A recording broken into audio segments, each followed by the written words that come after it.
Hi, this is Chris Handenberg from Serious Squash. You're watching episode 97 of Squash Shots. And today I'm going to talk about a few of the flaws that I've kind of, developed a little bit, some bad habits for my own solo hitting. And you can see how I started out there. I was just, a little lazy, kind of nonchalant, kind of hitting the ball. And here, just starting to get a little bit more intensity, weight transfer into my shot, so the footwork's improving a little bit. And when I was young, I remember having a journal. I would just write how many hours I would solo hit for. So it wasn't necessarily the quality of the time I was on court.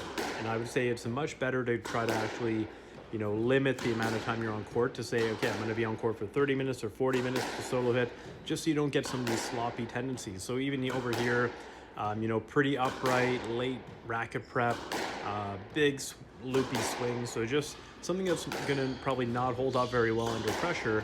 And then, I think here I start to actually get a little bit lower, a little bit better posture, a little bit earlier racket prep. So just little subtle things, but when you put those together, they can allow you to play and have accuracy at a much higher level under more pressure. So definitely trying to make sure you don't kind of start to lose focus and lose your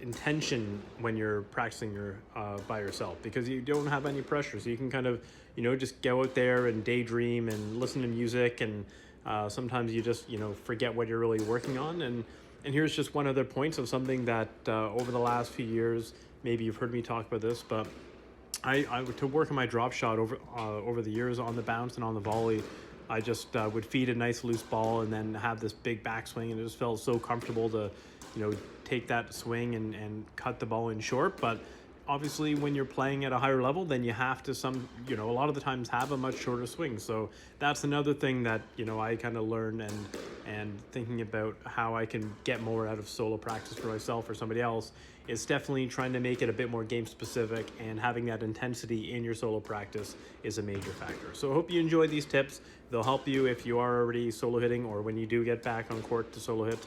And you'll join me next week for episode 98.